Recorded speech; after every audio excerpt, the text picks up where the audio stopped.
action begins to pick up on the pad. Dragon, SpaceX, you are go for Section 7, close visors. Folks set for an on-time launch. Let's send it back over to Kennedy Space Center as the action begins to pick up on the pad.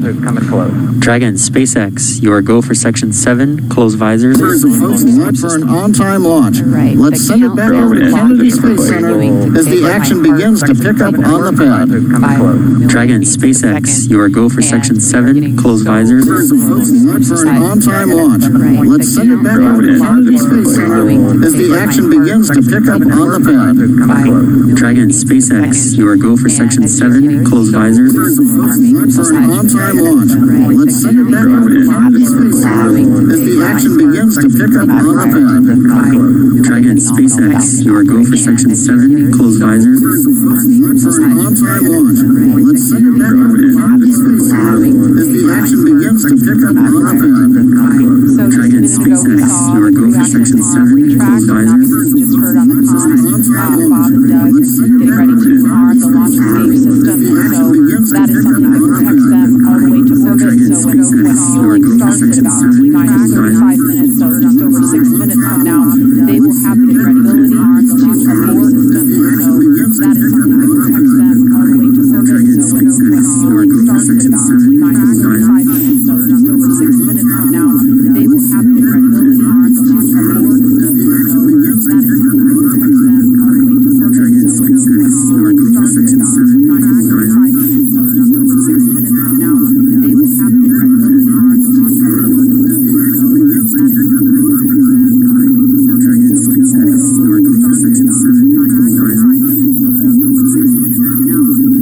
that protects them all the way to orbit. So when fueling starts at about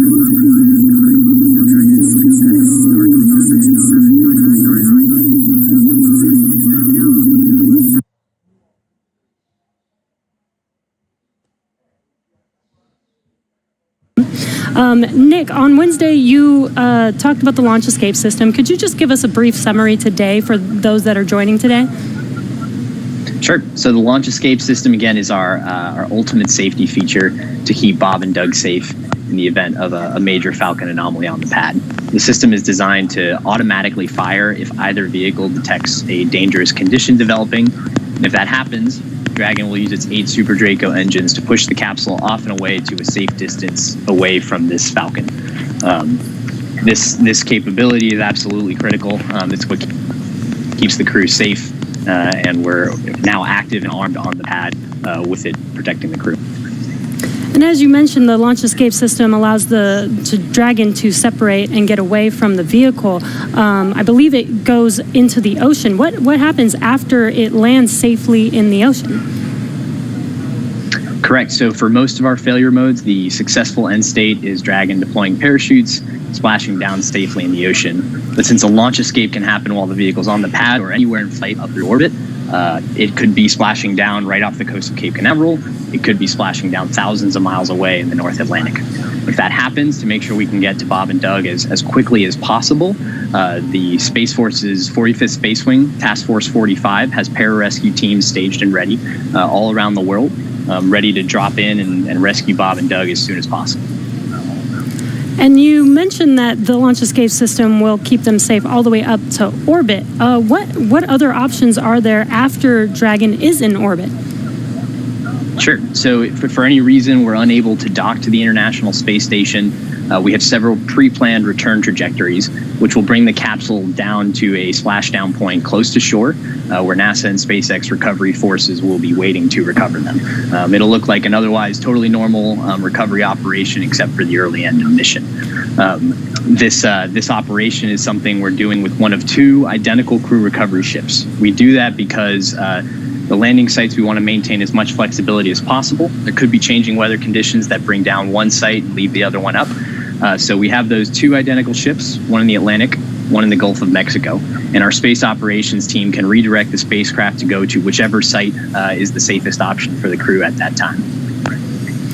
And And with the vehicle, in almost any scenario, it sounds like the vehicle will land into the ocean. And it may look like a gentle landing into the ocean, but it's a pretty dynamic event happening. And you mentioned there are teams that are ready to go and rescue the vehicle and the astronauts on board. How do you prepare for something like that, especially with so many different scenarios that could happen? Sure. So we're lucky to have had about a decade of recovery experience with Cargo Dragon 1 in our previous trips to the International Space Station. That, along with our booster recovery missions, we've got a great team of recovery operators here who have a lot of offshore experience with our spacecraft. The system, though, that we took that experience, we built up a new crew recovery ship, two identical crew recovery ships, I should say, which have a lot of those lessons learned baked into the design of that ship and the operations.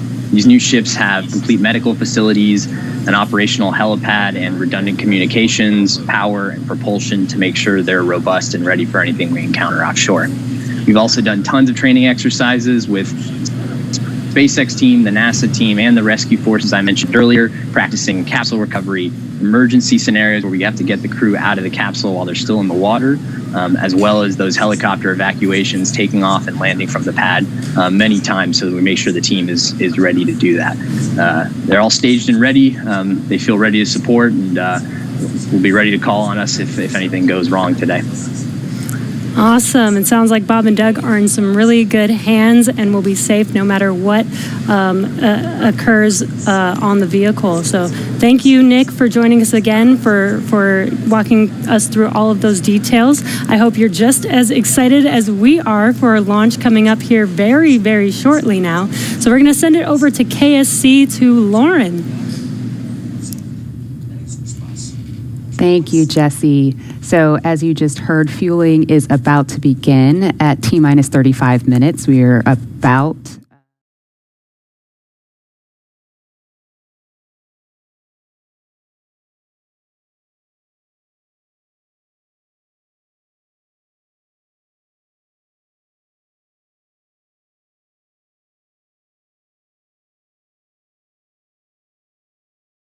that are inside of the Dragon capsule, not the rocket. Prop load for Dragon took place weeks ago and just a few miles down the road in what we call Dragonland. And those propellants, they are MMH, or monomethyl hydrazine, which is the fuel that we use. It's hypergolic fuel. And NTO, or nitrogen tetroxide, that's the oxidizer. Those two come together and they ignite in space to propel the vehicle. You don't need that TTEB or a third thing to ignite because hypergolic propellants don't require it. You just need the fuel and the oxidizer. And as you just heard, propellant load has started on Falcon 9, and that's awesome. All right, so that bipropellant system feeds all of the engines on Dragon. So Dragon has 12 service section engines in each. So there's 3 in each quad, 3, 3, 3, and 3. Those are used for on-orbit maneuvering for Dragon. There's also 4 additional Dracos that are underneath the nose cone for large Delta V maneuvers that the vehicle will perform. But the engines that Nick Pacone was talking about earlier are Super Draco engines. We have 2 in each quad of the vehicle, so 8 total. And those are bigger engines with a high flow propellant system, and those are what lift Dragon off of Falcon 9 in the unlikely event of emergency that requires us to get off of Falcon. Now, you probably remember, Mercury, Apollo, Soyuz, they have that big pointy tower on top. That's the launch escape system for those vehicles. It is actually just another rocket on top of the spaceship that lifts the vehicle off. In the case of Dragon, our escape system is integrated into the vehicle completely. And so that's just better from one less thing you have to jettison every single flight. But it also allows us to have escape capability from the pad before T0 all the way through to orbit. And so even if the very last minute, if we needed to get off of stage 2 while we're in space, we could actually escape to orbit. That's the escape system for little baby Dragon here. Thanks, Lauren, and thanks for walking us through that, because I think it's really important that people understand that critical safety capability, and that's the whole point when we hear that launch escape system is armed. What that means is that in an instant, they can separate from Falcon 9, shoot up into the air, and they can splash down safely in the Atlantic Ocean under Dragon's parachutes. And it was designed to do that. So now that fueling is underway, it's been going on for about 2 minutes now. So they have that safety capability ready to go on standby in an instant if they need it. And so we want to go over to Hawthorne now for an operational update from John Innsbrucker. John? Send fuel and stage 2 fuel, all flow rates tracking nominally.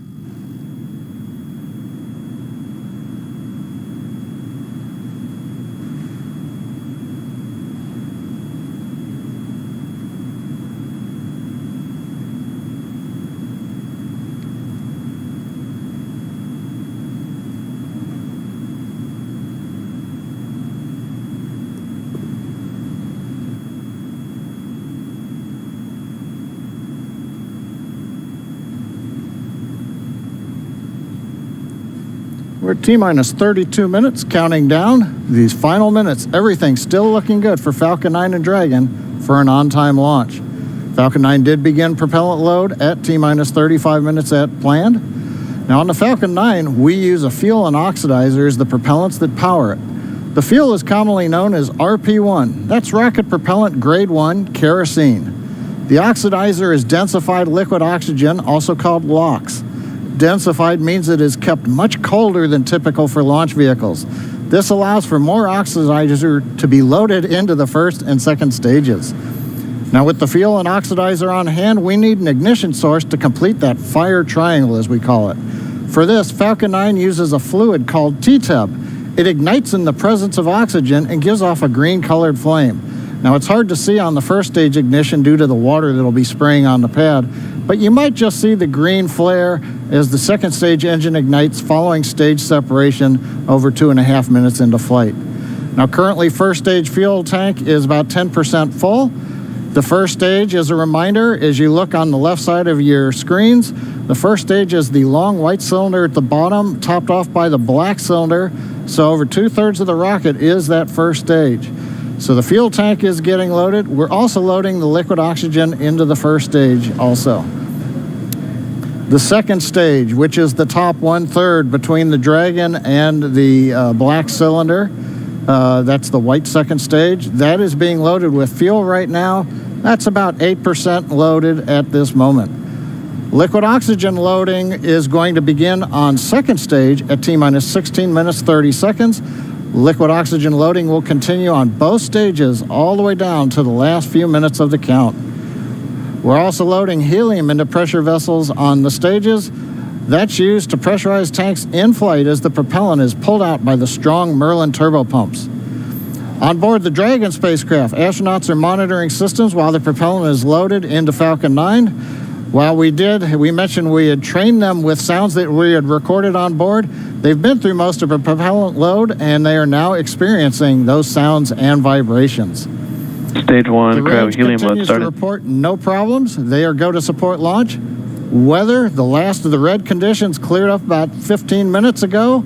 Everything is marginal but acceptable on the weather. We'll continue to watch all the way through the countdown. Now, as a reminder, today we are now into an instantaneous launch window now that we've begun propellant loading. So at this point, if we hear a hold for any reason, we'll have to stand down and target our backup launch opportunity tomorrow, May 31st. Thanks, John. For Demo 2, Bob and Doug's flight to station will take about 19 hours, and their journey is fairly similar to the trip our cargo Dragon makes back and forth to the International Space Station, but with two noticeable differences, and that's docking and splashdown. And as we await T-minus 0 in just under 29 minutes from now, the ground operations teams are doing a series of system checks to make sure Dragon and Falcon 9 are both ready for liftoff.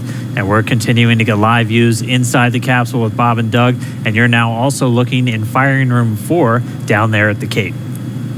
Once we hit T0 and a successful launch occurs, we will watch Falcon 9 and Dragon make their ascent until the Falcon 9 first and second stage separates and sends Dragon on its way to the space station.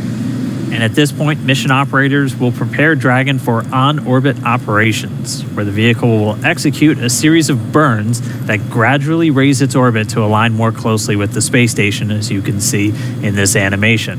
And just after putting Dragon into the same orbital plane as the station, the teams will get ready for Dragon's approach and docking maneuvers. The next Dragon will make its approach and actually dock with the space station. And this is a very different process from what we've seen with Dragon cargo deliveries in the past, which use a process called berthing. Berthing requires a spacecraft to approach the station and then stop so a crew member can maneuver the station's robotic arm to capture the spacecraft. Docking on this version of Dragon can be done autonomously with no crew on board the station. It's typically a faster process, both when arriving and leaving, but it does still require pinpoint accuracy to approach safely. Once captured, a spacecraft then gets attached to a common berthing mechanism, the same type of port that we use to connect each of the modules on the station together. It's a little bit slower of a process, but the hatches are significantly larger than the docking ports, which makes them perfect for bringing up those really big cargo items. Dragon will spend up to 120 days docked before preparing to return home. Following successful completion of Dragon's test objectives and cargo loading operations, the crew will close the cabin, perform final system checks, and configure the vehicle for undocking. Once the automated undocking sequence is burns using its Draco engines, pushing it away from the space station. And then next up on the trip, deorbit entry and landing, or splashdown, which is going to cover all the operations following that final departure maneuver. It's going to include events like the trunk separation, closing of the nose cone, a deorbit burn, and then eventually as they get into the atmosphere, the deployment of the drogue and the main parachutes, and all of that ends with splashdown right off the Florida coast. At that point, teams from SpaceX will move in with their recovery ship, grab the capsule out of the water, and work to get Bob and Doug out of Dragon after a successful mission in space. So we are 26 minutes away from launch. Fueling of Falcon 9 is continuing. Let's check in one more time down with the team at Kennedy. Murray? All right, thanks, Dan. We are so pumped right now because things have cleared up and it looks like we might actually do this today. If you're just joining us, we are now 25 minutes, 46 seconds and counting from the first launch of astronauts to the International Space Station from U.S. soil in 9 years. This will mark the beginning of a new era where more people will be able to fly to space than ever before.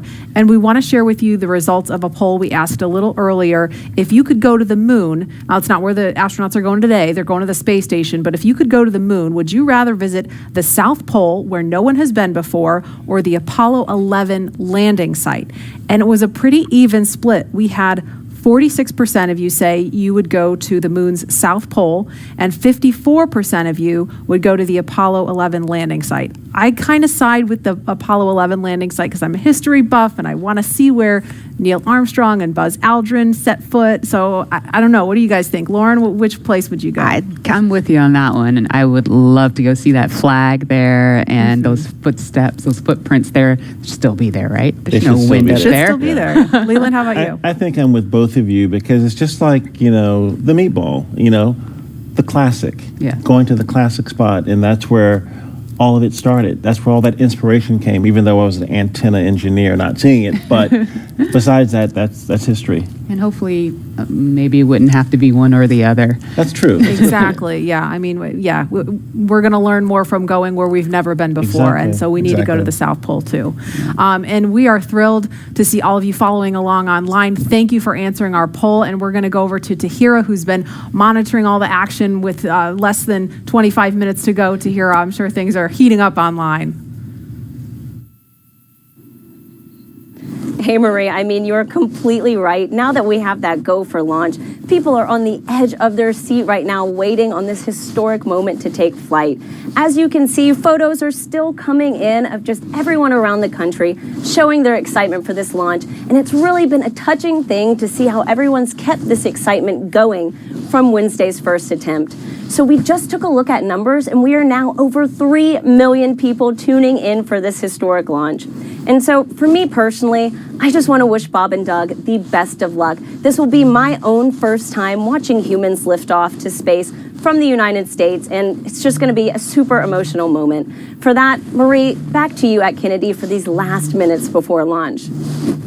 All right, thanks, Tahira. And Leland, we got 23 minutes and some change to go. What do you think Bob and Doug are feeling right now? I think, they're very calm, cool, and collected as test pilots, but I think they're thinking about what are the steps that I have to take if a malfunction or something happens. And so the nominal stuff is all kind of automated, but if something happens where they have to intervene with those touch screens, that's what they're thinking. Mm-hmm. And we're just inside 23 minutes now. So on Wednesday, we were 5 minutes further in the countdown when we heard that call to scrub, and the weather was still very touch and go at this point on Wednesday. But today, it at least for right now, I don't want to jinx it. I'm afraid to even say it out loud, but it looks better today. Yeah, and it feels like I'm feeling it a lot more than I did on Wednesday. Right. And, speaking of Bob and Doug and them being really calm and cool and collected, haven't had the opportunity to be in meetings with them and to watch them train. I have to say, and to all of my friends who work with them every single day, the feedback is always just what great people they are. Right. Mm-hmm. And just how not just bright and sharp they are, but just good people. Right. And around the office, we often refer to them as the dads. Yeah. The dads? They're the dads. They're dads. They are dads. Okay. And we've met their families. And when you see people on that very personal level, it starts to mean so much. They are a part of our team. They're not a customer. They're our team. They're not a payload. They're our team. They're a family. And so we're just so excited to see the dads up there today. Yeah. Go dads. Yeah. All right, we're going to go send it over to Gary for an update from Houston. Gary? Hey, Marie. The space station team here is focused. All eyes are on the system checks that are happening across the board, and we're listening in as we close in on launch. And I can tell you that things are looking very good. Chris Cassidy will be watching from the International Space Station, right now flying over the Pacific Ocean. It's heading to cross right over the launch pad. We might even get some good views from the station. Hope to be capturing those. We'll have the launch view and the big screen up front, and everyone's excited to see our two crew members on their way to the International Space Station. But before we get to it, I just want to pass on good luck from the entire flight operations community here in Houston. It's always exciting to be doing something wholly new and history-making with station operations, and we can't wait to see our team members Bob and Doug in low Earth orbit and heading to the International Space Station. That's it from us here in Mission Control Houston. I'll send it back over to the team in Hawthorne for the latest happening there. John. T-minus 20 minutes, 30 seconds. We're Strong continuing backfill to count down. Everything is still looking good for launch of Falcon 9 and Dragon. 22 minutes, 45 seconds after the hour. Stage Right 2 now on the RP1 right-hand load is side, complete. you can see a large white cloud coming off of the strongback. That is normal. As we get ready to load the second stage with liquid oxygen, we have to chill in the plumbing lines going up that strongback. And so as we relieve pressure, the moist, humid Florida air condenses around it, and that gives you the cloud. So that tells us that things are actually on schedule. We did begin propellant load at T-minus 35 minutes. Fuel loading on the second stage, I believe we just heard the call out that it is complete. First stage fuel load is continuing, and right now that's a little more than, that's about 60% of the way full. So things are looking good. Second stage is getting ready to begin the liquid oxygen loading. After they finish chilling in the lines that you see on the monitor, they'll begin the load at T-minus 16 minutes and 30 seconds. The range right now is go, ready to support. Weather continues to be go. As we inch our way closer, we're keeping our fingers crossed. We're waiting to hear if anybody calls out an issue, but for the moment, as you can see on the screen, it looks good. Now, on the Dragon side, the Dragon mission director and the team there are reporting no issues. They've done their communications checkouts. The crew access arm, as you can see, is retracted away from the spacecraft. The crew is strapped in and they are ready to go. Now, final instructions will be going to the crew at T-minus 10 minutes. The crew displays will be configured for launch, and that setup will give astronauts Bob Behnken and Doug Hurley insight into how the launch is proceeding and provides constant updates on vehicle health. We've already heard the crew give their go, close their visors, and get ready for launch. For Dragon, it'll enter terminal count at T-minus 5 minutes. When it transitions to internal power, we'll hear continued call-outs on the countdown net as we get close to zero and to liftoff. But right now, at T-minus 18 minutes, 15 seconds, everything continues to be go for an on-time launch. So Dan, Jesse, things are looking pretty good. How are they doing over at your stand? Things are great from about 15 feet away from you, John, and honestly, things are looking pretty great down at the pad there. We're seeing a lot more blue in the sky. Green is the color we want when we're talking about weather, and that's where we're sitting right now. So we're continuing to count down. We are under 18 minutes away from liftoff. Again, it's an instantaneous liftoff it's going to be 12:22 and 45 seconds here on the West Coast, 3:22 and 45 seconds over on the East Coast there in Florida. Just a reminder, it's going to be about a 9-minute ride up to orbit for the Falcon 9 and Bob and Doug on board Dragon. It'll be a 2-stage flight. So we'll see the first stage fly until we hear MECO, or main engine cutoff, about 2.5 minutes into flight.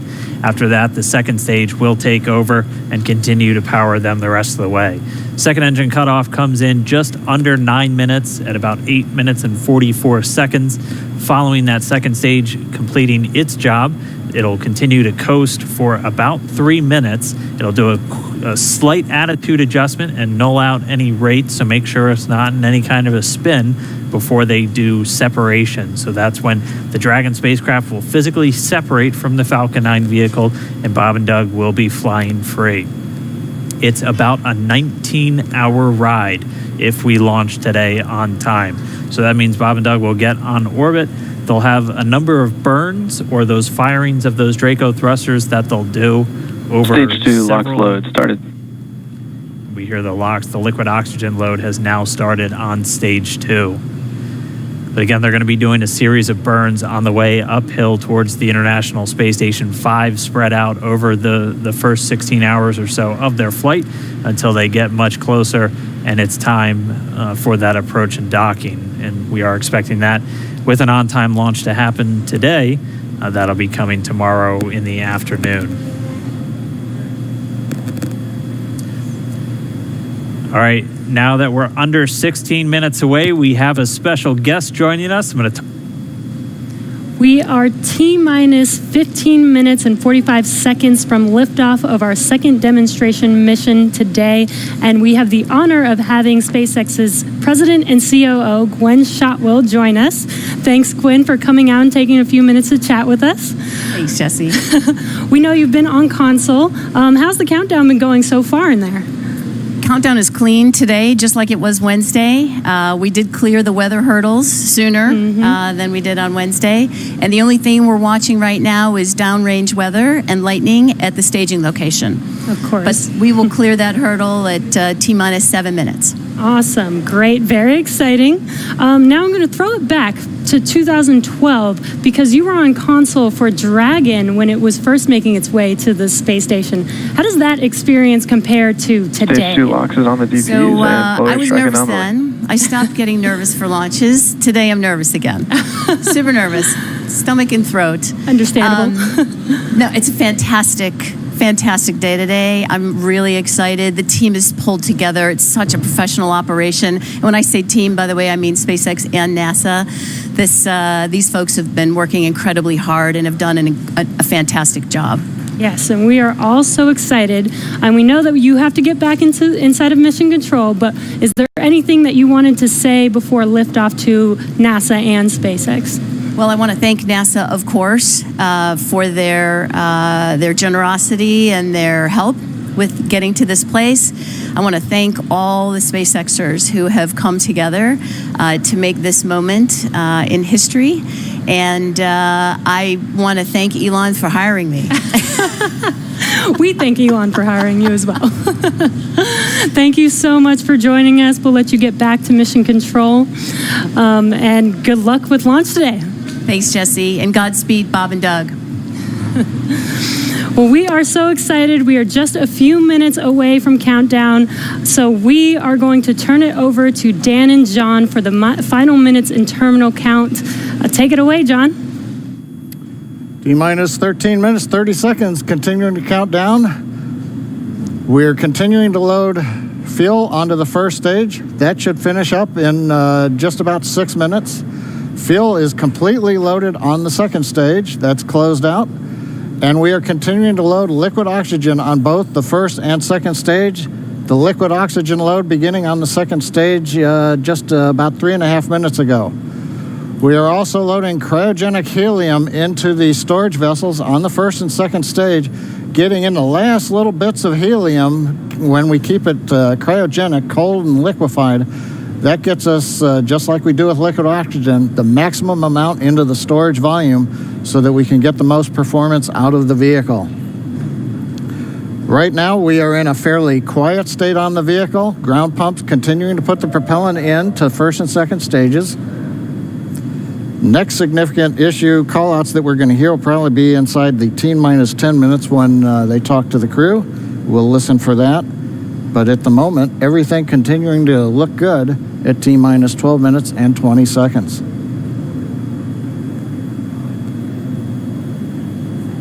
We're getting real close now, John. It's only a little over 12 minutes away. Just a reminder for everybody, it's about a 9-minute ride uphill. We'll have some dueling boxes going on as the first stage is going to be coming home while the second stage is carrying Bob and Doug into orbit. But obviously, we'll be keeping an eye on our astronauts the whole way uphill.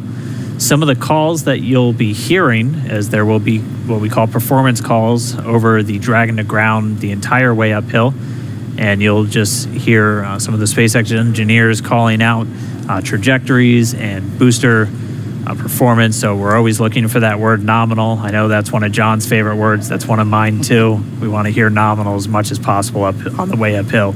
You might also hear some number and letter combinations, and those correspond to the different abort zones that Bob and Doug are in during their flight uphill. There's 1A and 1B, which signify that they're on the first stage. Those carry them from there in the Cape all the way up to about the very top of North Carolina. And then we'll have 2A through 2E or 2 Echo, and that will be on the second stage, and that goes from North Carolina all the way up to about the tip of Newfoundland, so in the northern Atlantic. And then there is a zone of the northern Atlantic that we're going to avoid, and so you should hear the call out be something similar to forward to Shannon, and that just refers to Shannon, Ireland, which they'll be going off the coast of Ireland at the later stages of the second stage if they have to abort. So just prepping you now for some of those calls. You're hopefully going to hear that word nominal a whole lot on the way uphill. 10.5 minutes. Things are pretty quiet. As John I said, it'll pick up right at about 10 minutes. We'll wait for the crew just to confirm that their displays are in order. The crew is already strapped in and reported that they are go for launch. And we'll continue to watch the fuel gauges tick up on the Falcon 9 vehicle until fueling cuts off at just about 2 minutes prior to launch. Dragon and SpaceX confirmed displays are configured for launch. SpaceX Dragon displays are configured for launch. Copy. Bob, Doug, on behalf of the entire SpaceX team, it's been a huge honor to help you get ready for today's historic mission. Know that we're with you. Have an amazing flight and enjoy those views of our beautiful planet.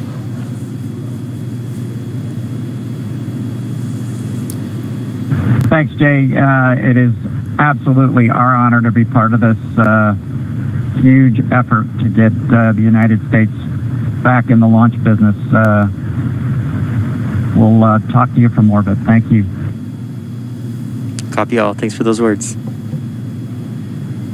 The SpaceX core. So again, that voice that's going to be talking to Bob and Doug throughout their mission from right here in Hawthorne, just offering a few quick words. The crew did confirm their crew displays are configured for launch. We are coming up on 9 minutes and counting. We've gotten through T-minus 10 minute with the crew discussions. Activity is now going to switch over to Falcon 9. Our next major event comes at T-minus 7 minutes. We begin what we call engine chill.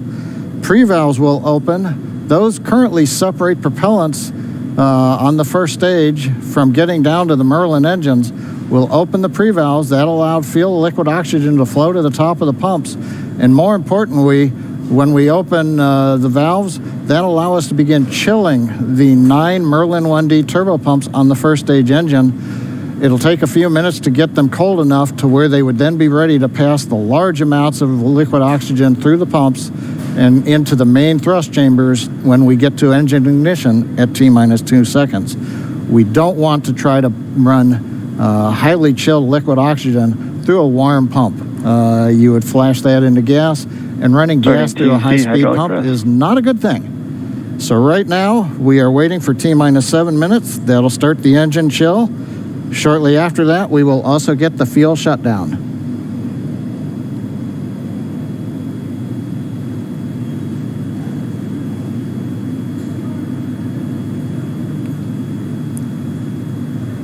Listening to the SpaceX launch director in the background there. As I mentioned, at T-minus 7 minutes as we start the chill, we will also get into the final topping off of stage 1 fuel, and then the fuel load will complete.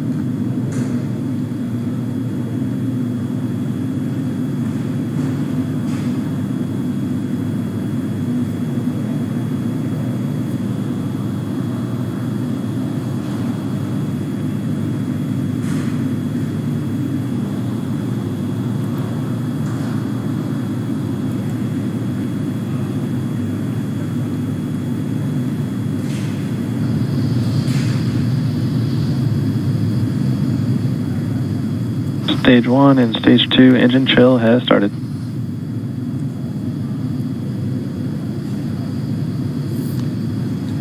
We've heard the call out. Stage 1 engine chill has started. That's gone up to the crew so that they've got situational awareness. As I mentioned, the pre-valves are open. And now we are topping off first stage fuel, getting ready to finish the fuel load. Liquid oxygen load on first and second Engine stage hydraulics at pressure will continue until the last 3 to 2 minutes of the countdown. We should hear that call out RP1 load complete coming up in about 6 minutes. Again, RP1 is just that densified kerosene or that rocket fuel that Falcon 9 is going to be used to power Bob and Doug to orbit today.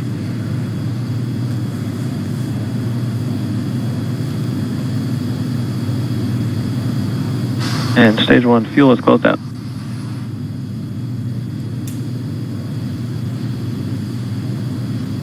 Right on time.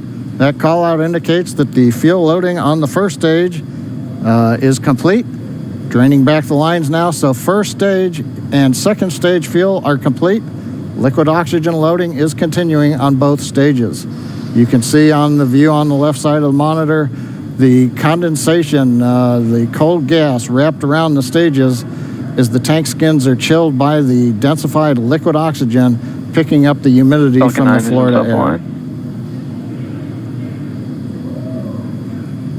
It looks like at this moment we're a little more than 90% full on the oxidizer on the first stage, ticking up towards that 80% mark on the second stage. We'll be counting down all the way till about 2 or 3 minutes, as John and I just said, until everything is loaded in Falcon 9. Heaters closing out. And then we will be go for launch. Dragon has transitioned to configure for terminal count. Vehicle tanks pressing for strongback retract.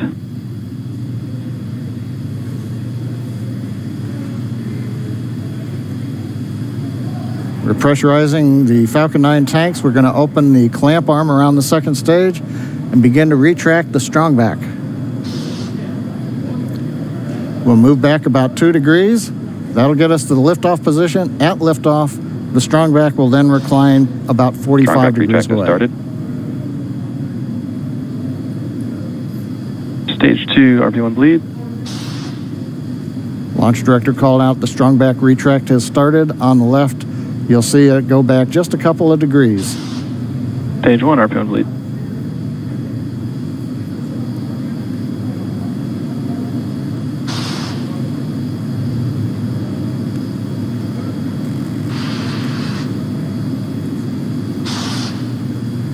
We are just 4 minutes away from liftoff. Again, at this moment, Bob and Doug are really just laser focused on those displays. They have insight directly into Dragon and the Falcon 9. They're able to see where their fuel loading is at, how everything's progressing down with the count. AFTS final setup started.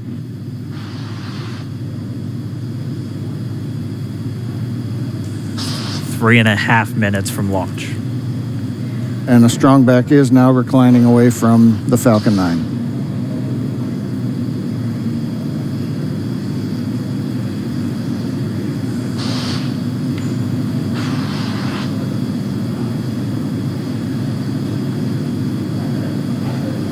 MVAC igniter purges.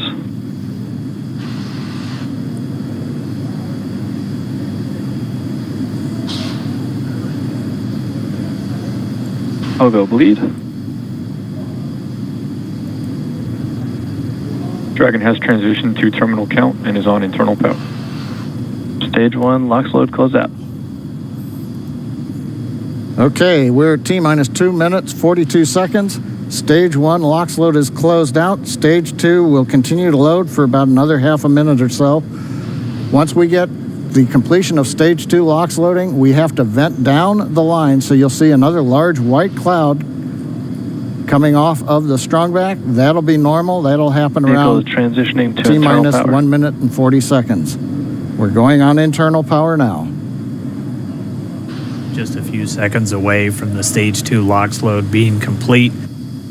It's been almost 9 years since we've been in this position. A lot of work done by thousands of people to get to this point. All our eyes focused on 2 now.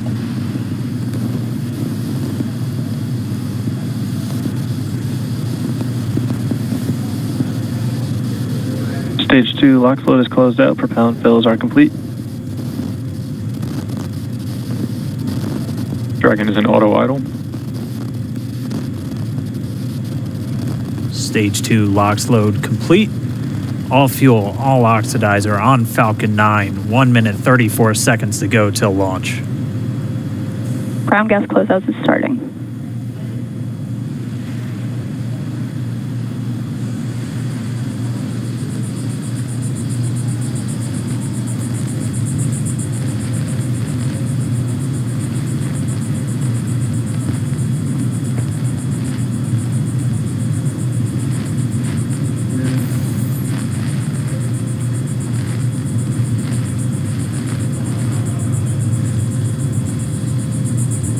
Falcon 9 is in startup.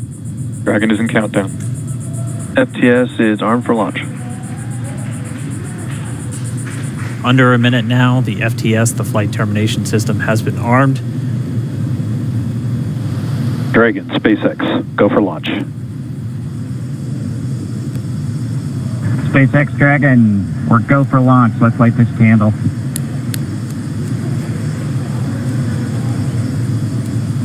T-minus 30 seconds.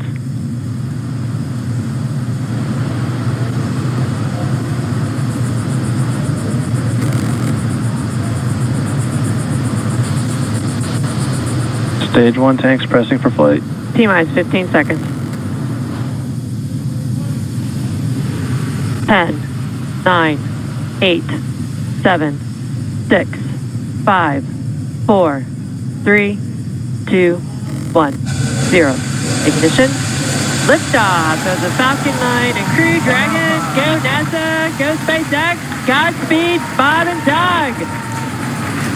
America has launched.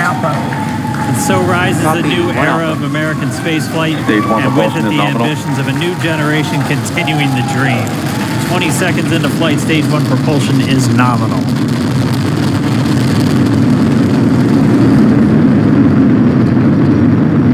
T-plus 30 seconds into this historic mission. Flying crew on board Dragon and Falcon 9, and look at them go. Falcon power telemetry nominal. M1D throttle down. We're throttling down to get ready for the period of maximum dynamic pressure. We're in the throttle bucket. Reports say all systems are go. Vehicle is supersonic. We've exceeded Mach 1 on the Falcon 9. M1D throttle up. We're throttling back up to full power as we're through max Q. Copy, 1 Bravo. And we heard that 1 Bravo call out. That's just the second abort zone that they're in. They'll continue to be on this until the first stage has done its job and they switch over to the second. At this point, Bob and Doug pulling about 2.3 Gs, 2.3 times the Earth's gravity, already moving at over 1,500 miles per hour. We've heard the call out for MVAC engine chill. That's getting the MVAC engine ready to light. That'll come at about 2:44 into flight. Right now, everything continuing to look good. Next major event coming up is going to be the triple. We'll have main engine cutoff of the 9 first stage engines, stage separation, and then ignition of the second stage engine to continue to carry astronauts into orbit. Coming up in about 20 seconds. M1D throttle down.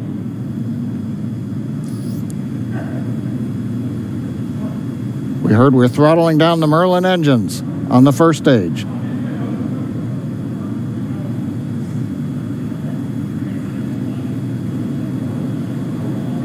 And we have Miko. Miko. 2 Alpha. Falcon stage separation confirmed. Copy 2 Alpha. MVAC ignition.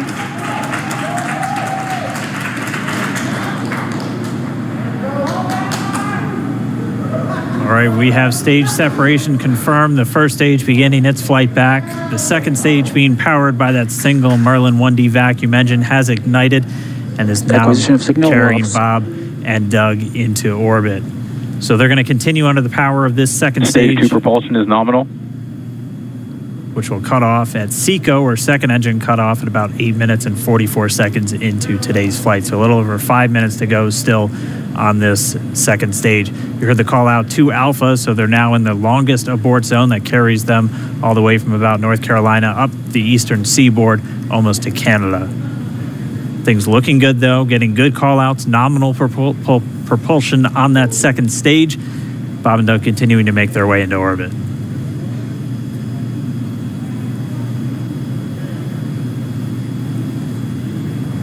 Dragon SpaceX nominal trajectory. Acquisition of signal in Bermuda. SpaceX Dragon nominal trajectory. All right, here in nominal trajectory, so Dragon pointed in the right direction, continuing to make their flight uphill. Heard acquisition of signal Bermuda. That's one of the other ground stations that they're using to get telemetry and data back from this spacecraft. Stage 2 propulsion is still nominal.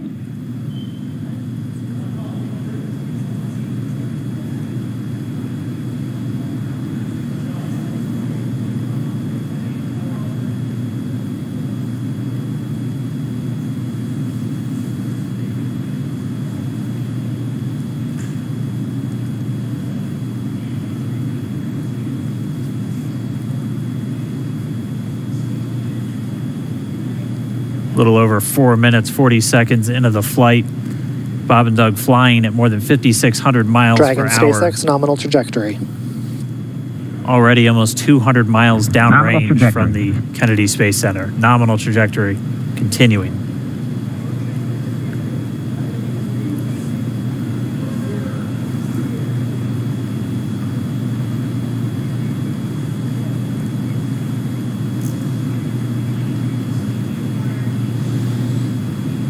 And while they continue uphill, looks like we are getting a view of the first stage as well.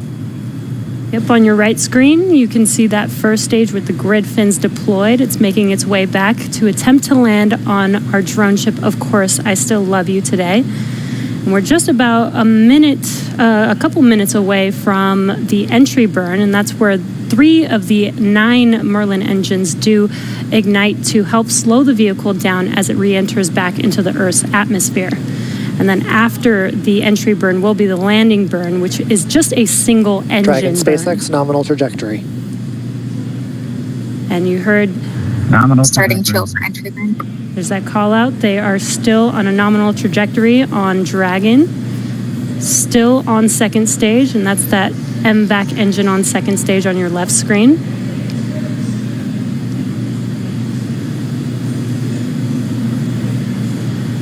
Again, on your right screen is that first stage booster coming back towards our drone ship, Of Course, I Still Love You. We're about a minute away from entry burn.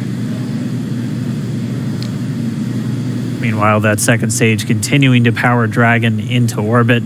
Again, if you're keeping an eye on that timer, that's going to continue to burn until 8 minutes and 44 seconds into flight. So a little over 2 minutes from now, we'll hear the call out SECO. It'll then be a little Stage 2 propulsion is still good. A little over 3 minutes until Dragon physically separates from the second stage of the Falcon 9 after the upper Dragon stage gets a SpaceX chance. nominal trajectory. Dragon copies, nominal trajectory. Continuing to check in with Bob and Doug as they are on a nominal trajectory. Just about 10 seconds away from that first stage, starting that entry burn on your right screen. We should be able to see that view live. Stage 1 entry burn startup.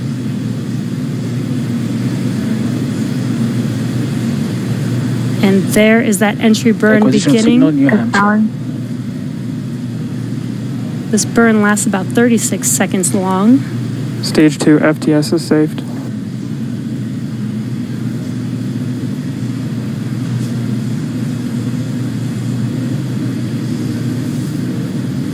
While that entry burn continues, we're just about a minute away from SECO. We'll have a number of events all happen in rapid succession.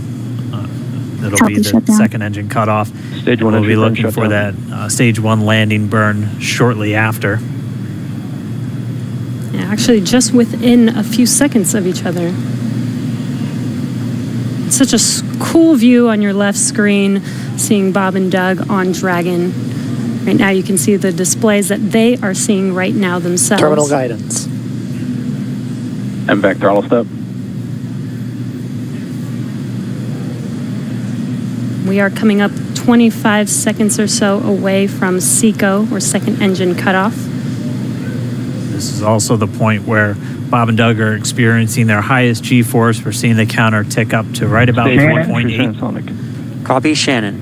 You heard Shannon, so that just means they're in their final abort zones. If they were to abort at this point, it would either be an abort to orbit or to land off the coast of Ireland. Standing by for second Stage 1 landing cutoff startup. confirmation. And back throttle step. And back shutdown. Stage 1 landing learn. Confirmation of SECO's. Now we are waiting for our first stage to make its way to our drone ship. Of course, I still love you. Dragon SpaceX nominal orbital insertion. Launch escape confirmation is nominal Dragon orbital copies, insertion. nominal orbital insertion. Deploy. And what you're seeing on your screen is a live view of our drone ship, where our first stage will be coming down. Looks like we lost that live view, but we'll wait for confirmation of that landing shortly here. Falcon 9 first stage is successfully landed. And there you can see on your screen, Falcon 9 has landed. This is the first Falcon 9 to carry humans to orbit, so very exciting for us. And as you can see on your right screen, Bob and Doug are still making their way to their targeted orbit. M1D to recovery 1. So exciting today. It doesn't stop. It does not stop. All right, we did hear again that call out, good orbital insertion, so that means Falcon 9 and Dragon right now exactly where they're supposed to be. M1D to FRC on recovery 1. And it's right at about 12 minutes when Dragon will separate.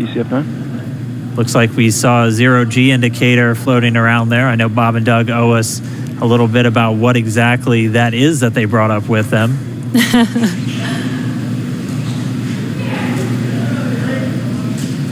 And before separation, before Dragon initiates separation from the second stage, they do make sure to they do ensure that the vehicle is not spinning and it is in good condition before we separate. That's right. The upper stage does small attitude maneuver using some cold gas thrusters built into the rocket body itself. Exactly. So we do expect that separation to occur in about a minute from now, but they do wait until they have full confirmation that it is ready to separate. Such cool views. I cannot get over this view that we are seeing right now. Bob and Doug on the right screen, inside of Crew Dragon, out in space. Yeah, already 200 kilometers over planet Earth, or a little over 124 miles.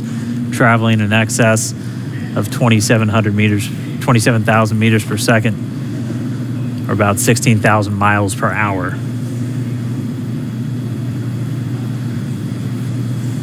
So again, we're just standing by. That separation event should be coming up shortly. Then they'll begin a series of checks on the Draco thrusters that are going to be used to maneuver and then power Dragon on its flight to the International Space Station. Standing by for separation. Expected loss of signal, wallops. It sounds like we had an expected LOS loss of signal with one of the ground stations. Waiting for confirmation now of that. Dragon separation confirmed. Dragon separation confirmed. There is a great view right in front of you of Dragon separating. Separation confirmed. And there's that call out. Dragon is now officially making its way to the International Space Station today. Dragon SpaceX, with that separation call, we have a few words for you from our Falcon 9 team. Standing by. Dragon, Chief Engineer on Dragon to Ground. Bob Doug, on behalf of the entire launch team, thanks for flying with Falcon 9 today. We hope you enjoyed the ride and wish you a great mission.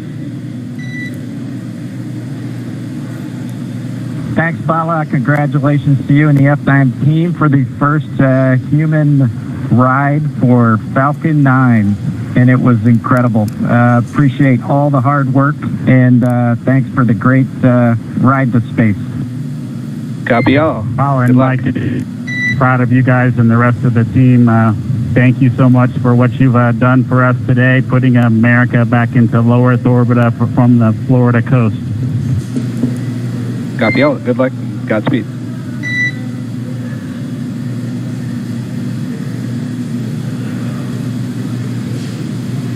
All right, so Bob and Doug are in Dragon space. SpaceX, we confirm nominal E-Class activation and service section Draco checkouts. Nose cone deploys in progress. Copy all. We're monitoring.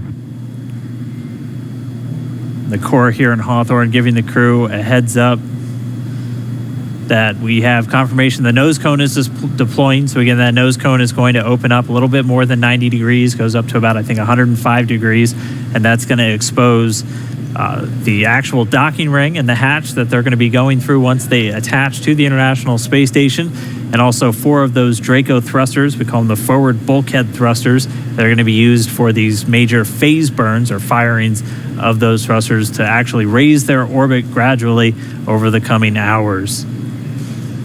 Also heard good activation of the ECLIS, that's the Environmental Control and Life Support System. That's everything controlling their atmosphere, just keeping Dragon a nice, safe, habitable environment where they're going to be living for the next 19 hours until they arrive at the space station. Right, exactly. And Falcon 9's job may be done for today, but the mission is not over. Crew Dragon's job is not done. As you can see, Bob and Doug are still inside Crew Dragon, making their way. It will be a 19-hour trip to the International Space Station before they dock tomorrow morning. And such cool views. I love that we can get these live views here and see and watch what they're doing now that they are in orbit. Yeah, it's incredible to just be looking over their shoulder, to be along for the ride. And we're going to be with them, and we're going to be with all of you the entire way for their journey to the space station. We're going to be covering live throughout. Bob and Doug will obviously have a sleep period where they'll get about 8 hours of sleep a little bit later today before they wake up for all of their final approach. One of the major things we are looking forward to in the next couple of hours is going to be their first turn at the controls. So they're actually going to be using those touchscreen displays to take control and manually pilot Dragon. We'll walk you through what that's going to look like, and assuming we have some good ground station coverage, we'll be able to get views from right inside Dragon, looking over their shoulder as they manipulate the controls at the display. But I mean, we had a smooth ride uphill, both stages of the Falcon 9 doing their job, placing Bob and Doug into orbit. I mean, this is a day, this is a historical day. This is us kicking off that new era of space flight that we've all been talking about and longing for since the Space Shuttle program came to an end in 2011. Yes. And the weather cooperated. Yes. Second time's a charm. Right. All right, so day for the history books. As you can see, we have lost some live signal there, but the mission still continues, and we're going to send it over to KSC to continue broadcasting live with you. Expected loss of signal, Newfoundland.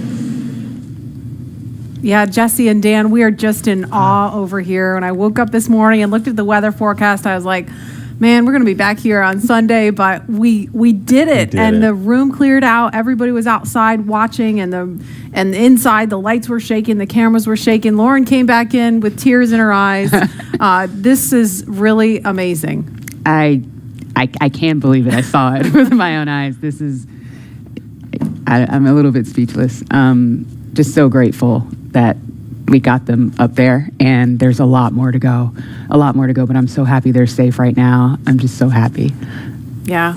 Leland, you were talking about it. It's amazing what we can do when we work together. Yes, American astronauts on an American rocket from American soil, showing you what Americans can do when we come together as a team and blast Doug and Bob off to the cosmos. This is what it's all about, and their families and everyone is working together to take them up to space safely. So I don't know what to say. That rocket fuel is still in my veins, and I want to go get on the rocket. Well, it's too late now. Maybe the next one. I know. But we want to go over to Daryl at OSB2. He's there with the administrator, who hopefully has more words than we do, because we're still kind of speechless. Daryl? Pretty incredible here, Marie, at the Operations Support Building, where a chorus of applause has been happening from the beginning of launch and throughout the various stages. Some very special guests were here to watch it. That includes President Donald Trump, Vice President Mike Pence, and NASA Administrator Jim Bridenstine, who joins me now. And you were with the President and the Vice President. America's back, launching human astronauts again. Tell me how you feel about that, and tell me about the President watching the launch and what happened there. So this has been a long time coming. It's been 9 years since we've launched American astronauts on American rockets from American soil, and now it's done. We have done it. It's been way too long. I want to give a lot of credit to Charlie Bolden. He was my predecessor as the NASA administrator. He fought hard for this program at a time when it didn't get any support in Congress. We now have an administration that is fully supportive of our spaceflight initiatives, not just on the exploration, discovery, going to the moon, onto Mars, but also from a Space Force perspective. Our budgets are going up, things are strong, and today was just just an amazing day. You know, one of the things the President did right out of the gate when he became President is he created what's called the National Space Council, and he put the Vice President as chairman of the National Space Council. And on that National Space Council, you've got the Secretary of Defense and the Secretary of State and the Secretary of Commerce, the Secretary of Transportation, the Secretary of Education, the chairman of the Joint Chiefs, all of these different amazing individuals that deal with space day in and day out. A lot of people don't realize how many parts of the federal government deal with space. And the Vice President invited those members of the National Space Council here as well. So we just had, and then we had members of Congress, bipartisan members of Congress, Republicans and Democrats, who have been involved in supporting this program for a long time now. So I'll just tell you, I'm breathing a sigh of relief, but I will also tell you I am not going to celebrate until Bob and Doug are home safely. Tomorrow they're going to dock to the International Space Station. Tonight I'm heading to Houston to be at the Johnson Space Center when that happens. So it's a bit of a relief. The nose cone is now open. It's now deployed, which means that now we're going to go into some burns. We're going to have some phasing burns. We're going to have some boosting burns, and we're going to get as much as we can in alignment with the International Space Station as early as possible here. But also, I know it's hard, but the big thing that we need to do now is we got to get Bob and Doug, who have now gone through this exercise twice. They need to get some rest. But I can guarantee you there will be no rest for a good amount of time while they're up there in orbit. And they are certainly on their way, and a lot of people joining us for this entire celebration and watching it. We just heard 10 million people watching live as this launch happened, and President Donald Trump becoming the third sitting president to watch a launch live from the Kennedy Space Center. The first. To be clear, I think he's the only sitting president to watch American astronauts launch on a brand new rocket that has never launched before, and that's a big risk. You know, he also said we're going to go to the moon by 2024. That means he's putting himself at risk to say, look, I'm going to be accountable. Potentially, I'm going to be accountable to the initiatives that I put forward, and I think we have not had that kind of leadership for space in a very, very long time, and we're so grateful for it. What was it like watching the launch with the president? How did he react? Oh, I will tell you, it's obviously something that is near and dear to him. He said it a year and a half ago. He put it in the State of the Union speech. He said, we're going to launch American astronauts on American rockets from American soil. And of course, I was like, in my head, I'm thinking we better get after this. Of course, we've worked overtime to make it happen. We might be a little behind schedule, but we got it done, and we got it done safely. We're knocking on wood, but so far so good. It's looking good. You personally, Jim, as that rocket was lifting off and you felt that rumble? Yeah. What'd you feel? What'd you experience? Well, I was praying. I'm not going to lie to you. I was praying. I was praying for Bob and Doug. I was praying for their families. I was praying for their safe return, even though they're just going. But man, I'll tell you, it was, I've heard that rumble before, but it's a whole different feeling when you've got your own team on that rocket, and they are our team. They are America's team. This is Launch America. This is everything that America has to offer in its purest form. And times are tough right now. There is no doubt. We've got the coronavirus pandemic. We have other challenges as a country. But I hope this moment in time is an opportunity for everybody to reflect on humanity and what we can do when we work together, when we strive, and when we achieve. And if this can inspire a young child to become the next Elon Musk or the next Jeff Bezos or the next Sir Richard Branson, then that's what this is all about. Or the next Jim Bridenstine. Yeah. Well, I wouldn't put me in that category, but. Well, we appreciate your leadership for the space agency at this time, and congratulations on an amazing day in the launch. Thank you. It's been a great ride. All right, very good. Ree, we'll send it back to you in the studio. Doug and Bob are on course to arrive at the International Space Station tomorrow, May 31st at 10:27 a.m. Eastern Time. And we'll be staying on the air for continuous live coverage along the entire ride to the station. So though our coverage here is concluding, we will turn it over to the teams in Hawthorne and Houston to take us through the next phases of the Demo 2 mission, all the way through hatch opening and a welcome ceremony on the space station for Bob and Doug tomorrow. That's right. And as you follow along, we invite you to tune into a post-launch news conference that's happening here at 6:30 this evening Eastern Time on NASA TV. We'll have NASA and SpaceX leaders here to take questions live on this unprecedented achievement in human spaceflight. And in addition to NASA TV, you can follow along always on Twitter at @NASA and nasa.gov for mission updates as it progresses. Here now are highlights from the mission so far. May 30th, 2020. Remember this day. You'll have this memory forever. The day America returned astronauts to orbit from U.S. soil.